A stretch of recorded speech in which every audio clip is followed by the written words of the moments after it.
আমি আজকে শিলিগুড়ির উদ্দেশ্যে যাচ্ছি। যাওয়ার কারণ হচ্ছে যেহেতু আমি মাঝখানে বিআরই ট্রেনিংটা নিলাম, আজকে হচ্ছে 5ই এপ্রিল, ঠিক আছে। শিলিগুড়িতে গিয়ে এক্সামটা হবে ওখানে মাটিগাড়াতে। তো আমি আর আমার বড় ভাই মিলে যাচ্ছি। তো একটা ভাস্তা আমাকে এই বাইকটা এই বাইকে করে আমাকে মিটিং পর্যন্ত নিয়ে আসলো। এখন যাব শিলিগুড়ি। জানি না পরীক্ষাটা কীরকম হবে। তোমরা জানো যে আমি ছোটো ছোটো প্রতিদিন মিনি ব্লগ ভিডিওগুলো বানাই। তো এখানে আমরা প্রত্যেকজনই যতজন কাস্টমার দেখতে পাচ্ছেন সবাই অপেক্ষা করতেছে। তো স্টেটটা আসলে পরে আমরা স্টেটে করে যাব, তারপর ওখানে ডাইরেক্ট শুরু হবে মাটিগাড়াতে। এটাই হচ্ছে সেই ডক্টর চ্যাংয়ের নার্সিংহোম, ওই যে উপরে লেখা আছে। অনেকক্ষণ খোঁজার পরে আমি চলে আসলাম এখানে। তো এখানে এসে একজন স্যারকে আমি জিজ্ঞেস করলাম, বলল যে এখানে আমার এক্সাম হবে না, এদিকে সামনে যাইতে হবে।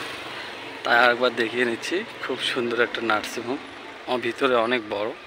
এই যে মানুষ জীবন কত সুন্দর, গ্রামে থাকলেই তো আর বোঝা যায় না। এই যে সুন্দর সুন্দর বড় বড় বিল্ডিং, এদিকে সুন্দর বাড়ি, রাস্তাঘাটগুলো কত সুন্দর, এখানকার পরিবেশটাই আলাদা। তো যাকে আমি খুব সকালের দিকে পৌঁছে গেছি, 8টার দিকে। অনেকজনকে জিজ্ঞেস করলাম, তো আমার মেন যে লোকেশনটা আমি খুঁজে পাচ্ছি না, তাই ভাবলাম যে এদিকে ওদিকে একটু ঘুরে নিই, যেহেতু হাতে সময় আছে, ঠিক আছে। আমরা তো গ্রামের লোক, আমরা শুধু কাজ করি আর খাওয়া দাওয়া করি, ব্যাস এতটুকুই। বাইরের দিক থেকে ঘুরতে হয় মাঝে মাঝে। তো তোমরা দেখো, সত্যি ভীষণ ভালো লাগে। মানুষ জীবনটা খুব সুন্দর সুন্দর করে সাজাইতে হয়, গুছাইতে হয়। এই যে সুন্দর একটা বাড়ি, নতুন বিল্ডিং তৈরি হচ্ছে। তো যাক, যতটুকু সম্ভব আমি চেষ্টা করতেছি।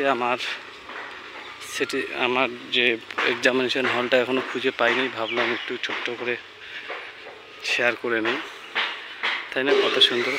এই তো এগুলো গাড়ির রাস্তার বাইরে থাকে, কারণ এখানে বুঝতেই পারছো এখানকার পরিবেশটা টোটালি একদম আলাদা। এতক্ষণ পরে হয়তো সম্ভবত ওই যে সামনের যে অফিসটা দেখা যায়, একজন বলল যে ওই অফিসটাই হতে পারে। দেখেন কত সুন্দর একটা পরিবেশ, একদম শান্ত পরিবেশ, কত গাছ, কত একটা ছোট্ট দোকান আছে। যাই আগে অফিসে গিয়ে আসি, জিজ্ঞেস করে আসি। সম্ভবত এই অফিসটাই হবে, একটু কাছে গিয়ে জিজ্ঞেস করে আসি। চারপাশটা দেখে নেন, কত সুন্দর একটা পরিবেশ। অনেক ক্যান্ডিডেট অলরেডি চলে আসছে, এদিকটা একটু ঘুরে দেখাচ্ছি। এটাই সম্ভবত হবে, অনেক ক্যান্ডিডেট পৌঁছে গেছে অলরেডি, তারাও একইভাবে আছে। চলো, এই অফিসের ভিতরেই আমাদের এক্সামটা চলবে। এখনও যেহেতু সময় হয়নি, সময়ের আগেই অনেক ক্যান্ডিডেট আমরা পৌঁছে গেছি, যার জন্য গেটটা এখনও খুলে নেই। রিপোর্টিং টাইম আমাদের 11:30। তো অনেক টাইম আছে আমাদের হাতে। অনেক দূর দূর থেকে অনেক বন্ধু আসে। এই বন্ধু দুটোর সঙ্গে এখনই কথা বলে নিলাম, ওনারাও ডিআরএ এক্সাম দিতে আসে। তো যাক, অনেকক্ষণ পরে খুঁজাখুঁজির পর ঠিক আছে। জানি না রেজাল্ট কী হবে, তবে এক্সাম দেই আগে। সাবমিট করার সাথে সাথে রেজাল্ট বেরিয়ে আসবে, একদম সাথে সাথে রেজাল্ট। এই যে আমরা এখন যাচ্ছি ভিতরে। অনেকজন পরীক্ষা দিল, বেশিরভাগই ফিরে এসে বলতেছে ফেল করছে, পাস করা একদম সম্ভব না।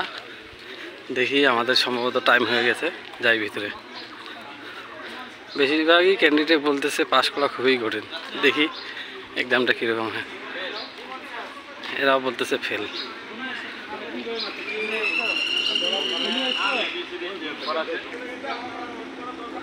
এই যে এরা ভিডিও করতেছে, যাচ্ছে। এই যে এখন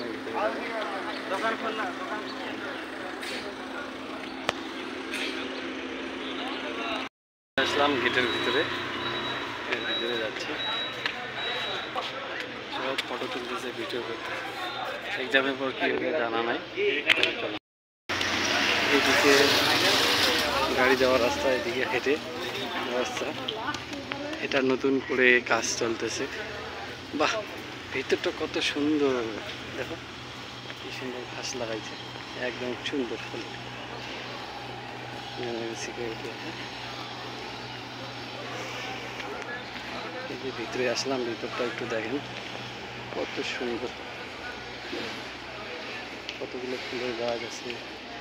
এখানে মনে হয় প্রোগ্রাম করে। এদের পিছনে পিছনে আমরা যাই, দেখি সত্যি ভিতরটা একদম অসাধারণ। এর ভিতরে এগুলো দিয়ে কী ফল আমার জানা নাই ঠিক, আবার পাকছে দেখো।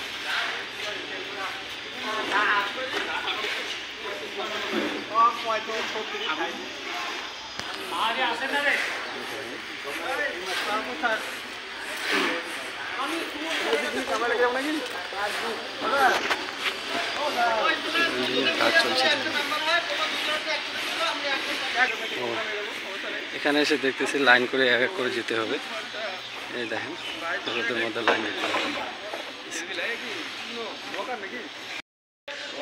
এই যে এখানে একজন ম্যাডাম আছে, তিনি এক এক করে অ্যাডমিট চেক করতেছেন এবং প্যান কার্ড চেক করে নিচ্ছেন। লাইন বাই লাইন সবাই লাইনে আছে। আমিও লাইনের মধ্যে আছি, সাথে নিতে হচ্ছে। পরীক্ষার হল থেকে এখনই বেরোলাম, কিন্তু নিরাশ হয়ে গেলাম। বুঝতেই পারছো কী হলো, রেজাল্ট সাথে সাথে দিয়ে দিছি। সত্যি ভীষণ খারাপ লাগতেছে। ভাবলাম কী করবো, ফেল যখন করে ফেলছি আর কিচ্ছু করার নেই। বেশিরভাগই ফিল করছে, তখন বলছিলাম না যে বেশিরভাগই ফিল করতেছে, সত্যি তাই। ডিয়ারে পরীক্ষাটা পাস হওয়াটা একটু কঠিন আছে, দেখি নেক্সট টাইম পাস করতে পারি কিনা। চলো টাটা।